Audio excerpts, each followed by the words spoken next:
Kollywood star hero సూర్య దర్శకుడు RJ Balaji combination లో వస్తున్న క్రేజీ ప్రాజెక్ట్ కరుప్పు గ్రామీణ నేపథ్యంలో సాగే ఇంటెన్స్ యాక్షన్ డ్రామాగా ఈ సినిమా రూపొందుతోంది.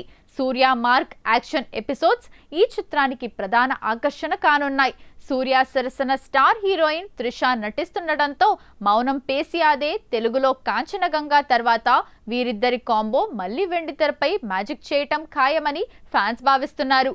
సాయి అభ్యంకర్ ఈ చిత్రానికి అదిరిపోయే మాస్ ట్యూన్స్ ను అందిస్తున్నారు. అయితే తాజాగా ఈ మూవీ గురించి ఒక ఇంట్రెస్టింగ్ అప్డేట్ వచ్చేసింది. సాధారణంగా ఈ మధ్య కాలంలో తమిళ సినిమాలను అదే టైటిల్స్ తో తెలుగులో కూడా రిలీజ్ చేస్తున్నారు. కానీ సూర్య సినిమా విషయంలో మాత్రం మేకర్స్ రూట్ మార్చారు.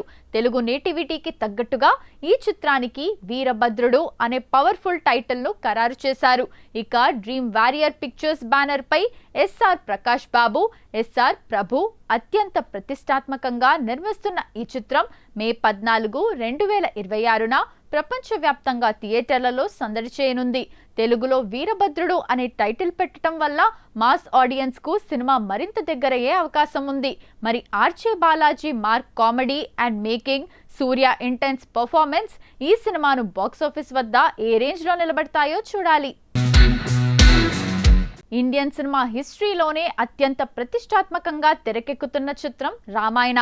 బాలీవుడ్ దర్శకుడు నితీష్ తివారీ ప్రతిష్టాత్మకంగా రూపొందిస్తున్న ఈ చిత్రానికి సంబంధించిన టీజర్ సోషల్ మీడియాను షేక్ చేస్తోంది. ఇండియాలోనే అత్యంత భారీ బడ్జెట్తో అత్యున్నత సాంకేతిక విలువలతో రూపొందుతున్న ఈ సినిమా గురించి తాజాగా ఒక సెన్సేషనల్ అప్డేట్ సోషల్ మీడియాలో తెగ వైరల్ అవుతోంది. రణబీర్ కపూర్ శ్రీరాముడిగా నటిస్తున్న ఈ విజువల్ వండర్ కోసం ఆస్కార్ విజేత ఏఆర్ రెహమాన్ సంగీతం అందిస్తున్న విషయం తెలిసిందే. అందుకు ఆయన తీసుకుంటున్న పారితోషికం ఇప్పుడు అందరినీ ఆశ్చర్యానికి గురిచేస్తోంది. తాజా సమాచారం ప్రకారం ఈ ప్రాజెక్ట్ కోసం రెహమాన్ ఏకంగా 30 కోట్ల పారితోషికం తీసుకుంటున్నారట. కేవలం పారితోషికమే కాకుండా సినిమా లాభాల్లో కూడా ఆయనకు కొంత శాతం వాటా ఉండబోతోందని టాక్ వినిపిస్తోంది. భారతీయ సినిమా చరిత్రలో ఒక సంగీత దర్శకుడికి ఇంత భారీ మొత్తంలో పారితోషికం, ప్రాఫిట్ షేరింగ్ ఇవ్వడం ఇదే మొదటిసారి అని సినీ వర్గాలు చర్చించుకుంటున్నాయి.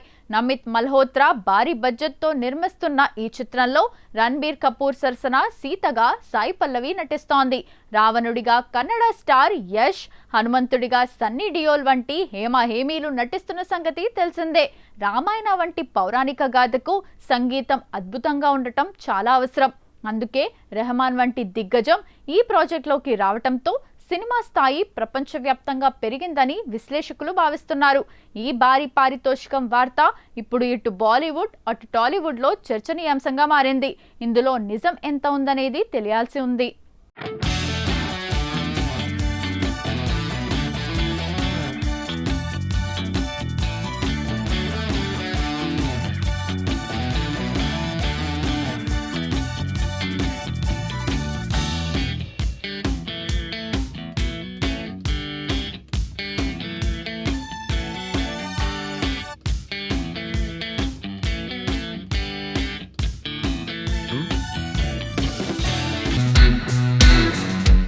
Young hero Kiran Abbavaram career ఇప్పుడు పీక్ స్టేజ్ లో ఉంది.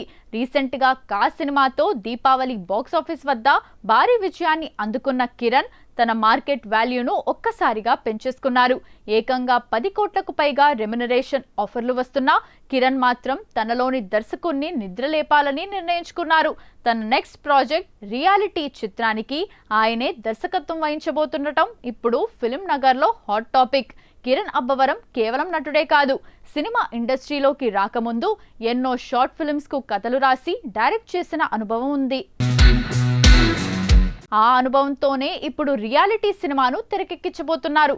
ఈ చిత్రం మే 2026లో షూటింగ్ ప్రారంభించుకొని మళ్లీ సెంటిమెంట్ గా దీపావళి కానుకగా నవంబర్లో విడుదలయ్యే అవకాశం ఉంది. కిరణ్ అబ్బవరం ఈ ఏడాది కేవలం దర్శకుడిగానే కాకుండా నిర్మాతగా కూడా బిజీగా ఉన్నారు. ఆయన సొంత బ్యానర్లో రూపొందిన తిమ్మరాజుపల్లె టీవీ ఏప్రిల్ 17న విడుదలకు సిద్ధంగా ఉంది. దీంతో పాటు అమెజాన్ ప్రైమ్ వీడియో కోసం ఒక వెబ్ సిరీస్తో ఓటీటీలో కూడా ఎంట్రీ ఇస్తున్నారు. నటుడిగా, నిర్మాతగా, ఇప్పుడు దర్శకుడిగా కిరణ్ అబ్బవరం చేస్తున్న ఈ ట్రిపుల్ అటాక్ టాలీవుడ్లో కొత్త ట్రెండ్ సెట్ చేసేలా కనిపిస్తోంది. సీనియర్ హీరో రాజశేఖర్ ప్రధాన పాత్రలో తాజాగా వచ్చిన సినిమా బైకర్. సర్వానంద్ హీరోగా నటించిన ఈ సినిమాలో రాజశేఖర్ మోటోక్రాస్ బైక్ రేసింగ్ కోచ్గా, సర్వానంద్ తండ్రిగా కనిపించారు. ఈ సినిమాకి మొదటి ఆట నుంచే పాజిటివ్ టాక్ వచ్చింది. ఈ క్రమంలోనే సినిమా సక్సెస్ మీట్ ను హైదరాబాద్ లోని దస్పల్లా హోటల్లో నిర్వహించారు. ఈ సందర్భంగా రాజశేఖర్ తన ఆనందాన్ని పంచుకున్నారు. ఈ సినిమా చేయటం తనకు చాలా తృప్తిని ఇచ్చిందని చెప్పారు. ఇప్పటి వరకు తన బంధువులు కూడా తనను తాత అని పిలవలేదని, కానీ ఈ సినిమా కోసం ఒక సీన్ లో మనవడి పాత్రధారి వచ్చి తాత అంటే మొదట వింతగా అనిపించిందని తన అనుభవాన్ని పంచుకున్నారు. అనంతరం మీడియాతో ముచ్చటిస్తున్న క్రమంలో ఒక ప్రతినిధి సోషల్ మీడియాలో మీ గురించి రాజశేఖర్ గోలీల ఫ్యాక్టరీ అని బాగా వైరల్ అయింది. ఇప్పుడు ఈ సినిమా తర్వాత బైక్ ఫ్యాక్టరీ అంటారేమో అని సరదాగా వ్యాఖ్యానించారు. దానికి రాజశేఖర్ అంతే సరదాగా స్పందిస్తూ ఏది వచ్చినా ఏది పోయినా తాను మాత్రం ఆ గోలీల ఫ్యాక్టరీ పేరును వదిలేది లేదంటూ ఆసక్తికర వ్యాఖ్యలు చేశారు. నిజానికి రాజశేఖర్ కు ఒక గోలీల ఫ్యాక్టరీ ఉందని, దాని ద్వారా ఆయనకు కోట్ల రూపాయల లాభం వస్తుందని గతంలో ఒక వీడియో వైరల్ అయింది. అయితే తనకు ఎలాంటి గోలీల ఫ్యాక్టరీ లేదని రాజశేఖర్ ఈ సందర్భంగా క్లారిటీ ఇచ్చారు.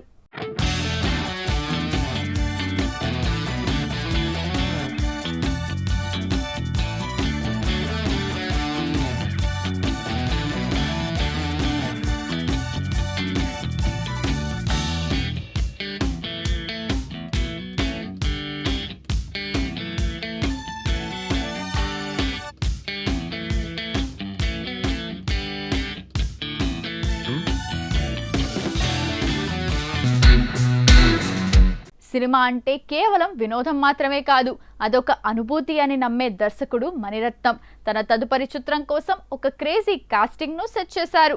వైవిధ్యమైన పాత్రలకు కేర్ ఆఫ్ అడ్రస్ అయిన విజయ్ సేతుపతి, సహజ సిద్ధమైన నటనతో మెప్పించే సాయి పల్లవి మొదటిసారి ఈ సినిమాలో జతకట్టబోతున్నారు.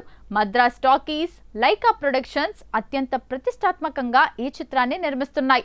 తాజా సమాచారం ప్రకారం ఈ సినిమాకు సంబంధించిన ప్రోమో షూటింగ్ ను మేకర్స్ ఈ ఏప్రిల్ నెలలోనే పూర్తి చేయాలని ప్లాన్ చేస్తున్నారు. ఇక అందరూ ఎదురు చూస్తున్న రెగ్యులర్ షూటింగ్ వేసవి కానుకగా జూన్ 2026లో ప్రారంభం కానుంది. ప్రస్తుతం విజయ్ సేతుపతి, సాయి పల్లవి తమ ఇతర ప్రాజెక్టులతో బిజీగా ఉన్నప్పటికీ మణిరత్నం సినిమా కోసం ప్రత్యేకంగా డేట్స్ కేటాయించినట్లు తెలుస్తోంది. మణిరత్నం సినిమాల్లో హీరోయిన్ పాత్రలు ఎంత పవర్ఫుల్ గా ఉంటాయో తెలిసిందే.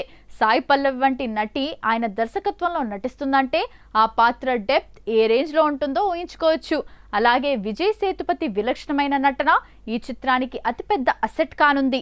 ఒక సెన్సిబుల్ లవ్ స్టోరీగా రాబోతున్న ఈ సినిమాపై అప్పుడే అంచనాలు ఆకాశాన్ని తాకుతున్నాయి. త్వరలోనే దీనిపై అధికారిక ప్రకటన వెలువడే అవకాశం ఉంది.